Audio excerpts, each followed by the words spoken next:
बिस्मिल्लाहिर्रहमानिर्रहीम।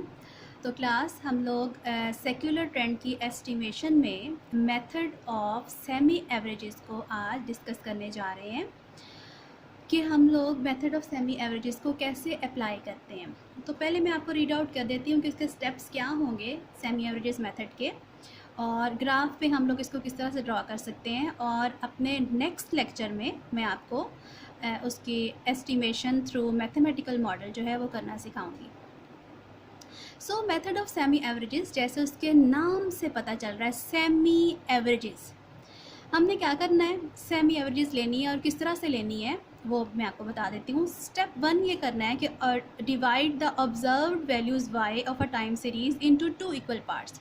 जो भी हमारे पास डाटा है y में, जो टाइम सीरीज़ का y के सूरत में जो हमें डाटा गिवन होता है, ऑब्जर्व्ड वैल्यूज़ जो गिवन होती हैं, उनको 2 इक्वल हाफ्स में डिवाइड कर लेना है। ठीक है, 8 वैल्यूज़ हैं तो 4 एक तरफ, ऊपर वाली 4 एक तरफ और नीचे वाली 4 एक तरफ। 10 वैल्यूज़ हैं तो ऊपर वाली 5 एक तरफ और नीचे वाली 5 एक तरफ। ठीक है, 2 हाफ्स बना लेते हैं। स्टेप 2 ये है कि if the number of values is odd, अब अगर नंबर ऑफ़ वैल्यूज़ ऑड हुआ, 5 की बजाय हमारे पास 11 वैल्यूज़ हुई या 7 वैल्यूज़ हुई या 5 वैल्यूज़ हुई, फिर तो 2 इक्वल हाफ्स नहीं बनते हमारे पास। ठीक है, एक वैल्यू ज़ायद आती है, तो उस सूरत में क्या करना होगा, then the middle value is ignored और इंक्लूडेड इन बोथ हाफ्स। तो फिर हम ये करेंगे कि जो दरमियान वाली वैल्यू होगी, या तो उसको बिल्कुल रिमूव कर देंगे, इग्नोर कर देंगे, डिलीट कर देंगे, उसको समझेंगे है ही नहीं, या फिर उस दरमियान वाली वैल्यू को हम दोनों अपने जो हमने पोर्शन बनाए हैं, दोनों हाफ्स जो बनाए हैं, उन हर एक हाफ के अंदर हम उसको इंक्लूड कर देंगे ताकि दोनों तरफ वैल्यूज़ बराबर हो जाएं। Then take averages of the 2 halves and place them against the midpoints of the 2 parts। उसको फिर हमें दोनों जो हाफ्स लिए हैं उन दोनों हाफ्स का एवरेज फाइंड आउट करनी है, और जहाँ वो दरमियान में आ रही है उनको उनके सामने ही प्लेस करना है। अभी आपको प्लेस करके दिखाऊंगी। Plot semi averages on the graph of original values. अब उसको सेमी एवरेजेस को हमने क्या करना है, हिस्टोरीग्राम पहले से बना लेनी है, और हिस्टोरीग्राम के ऊपर अब हमने सेमी एवरेजेस को भी प्लॉट कर देना है। अब draw the required trend line through these 2 plotted points and extended to cover the whole period.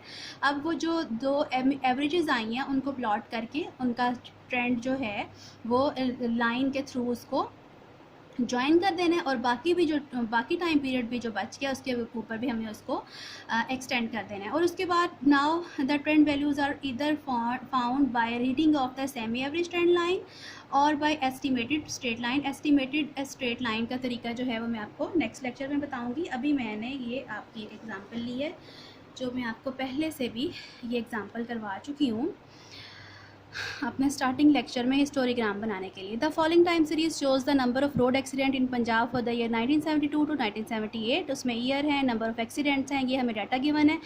इस डाटा पे मैं आपको सेमी एवरेजेस मेथड अप्लाई करना सिखा देती हूँ। ठीक है, अब ये हमें डाटा गिवन है, ठीक है, ये हमें पता है y की वैल्यूज़ हैं, ये हमारे पास टाइम है। अब क्या करना है, अब ये काउंट करें वैल्यूज़ कितनी है, 1 2 3 4 5 6 7 वैल्यूज़ हैं 7।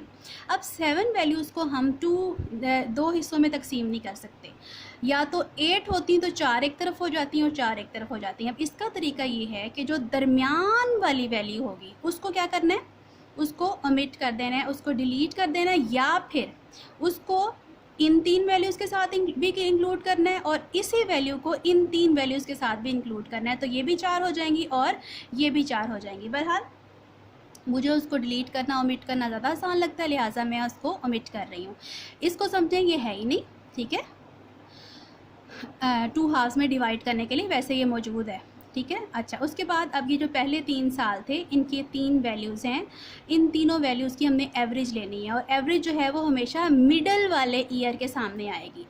अब 3 वैल्यूज़ थी तो दरमियाना साल जो भी था उसके सामने इनकी एवरेज आ रहेगी। दिस प्लस 30, इन तीनों को जमा किया और जमा करके डिवाइड किया है 3 पे, तो एवरेज आई है हमारे पास 2610। इसी तरह से 1976, 1977 और 1978 की जो वैल्यूज़ हैं, तो ये 3745, 4079 एंड 4688, इनको प्लस किया तीनों को और इनको डिवाइड किया 3 पे, तो हमारे पास एवरेज आ गई है सेमी एवरेज सेकंड हाफ की 4170। अब क्या करना है, अब हमने ये करना है कि सबसे पहले हिस्टोरीग्राम बनाई, जो कि मैं आपको पहले से ये बनानी सिखा चुकी हूँ पिछले लेक्चर्स में। हिस्टोरीग्राम बनाने के बाद ये करना है कि सेमी एवरेजेस जो हैं, अब ये पहली सेमी एवरेज 1973 के अगेंस्ट है, तो ये 1973 पे स्केल रखा और हमारी वैल्यू क्या है 2610। तो ये तकरीबन यहाँ से, क्योंकि ये हमारा बहुत बड़ा सा स्केल हमने लिया हुआ है, तो ये अप्रॉक्सीमेटली जहाँ पे ये आ रही है 2610, यहाँ पे मैंने इसको मार्क कर दिया है, ठीक है। इसी तरह से दूसरी जो सेमी एवरेज है वो 1977 के अगेंस्ट है। 1977 पे हमने स्केल रखा और वैल्यू आई 4170, तो यहाँ से ये 4000 है, इससे थोड़ा सा हमने ये ऊपर 170 का करके और यहाँ पे भी ये एक पॉइंट ले लिया, 2 पॉइंट्स ले लिए। अब जैसे कि हमारे पास स्टेप किस में था, ये प्लॉट कर दिया स्टेप 4 में। अब हमने ड्रा करना है required trend line through these 2 plotted points and extend it to cover the whole period. अब क्या करना है, अब हमने ये करना है कि इन दोनों पॉइंट्स के पे हमने स्केल रख के प्लेस करके इनको ज्वाइन कर देना है और ज्वाइन करने के बाद इसको मज़ीद एक्सटेंड कर देना है। स्केल आपका रखा हुआ है, इनको फिर मज़ीद भी एक्सटेंड कर देना है। पहले इनको ज्वाइन किया इन 2 पॉइंट्स को और फिर जहाँ तक हमारा डाटा जा रहा है वहाँ तक इसको मज़ीद लाइन को एक्सटेंड कर दिया है, ठीक है। तो ये हमारी सेमी एवरेजेस ट्रेंड लाइन जो है वो इसके ऊपर प्लॉट हो गई है। और जो है इस पे से अब हम लोग क्या कर सकते हैं, कहीं पे भी हम लोग अपना स्केल रखें। लेट से अगर हम 1975 पे ट्रेंड वैल्यू फाइंड आउट करना चाहते हैं, तो ये हमने स्केल रखा यहाँ पे, ये यहाँ पे जाके जहाँ ये टच करेगी, ठीक है, वहाँ से स्केल को हमने ले जाना है इधर टाइम सीरीज़ वाली जो हमारी ऑब्जर्व वैल्यूज़ हैं वहाँ पे, और वहाँ से हम लोग रीड आउट कर सकेंगे अपनी वैल्यू। 1975 पे एस्टिमेटेड वैल्यू क्या आती है, 1975 पे हमारी तकरीबन 500 के करीब अप्रॉक्सीमेटली वैल्यू आ जाती है, ट्रेंड वैल्यू।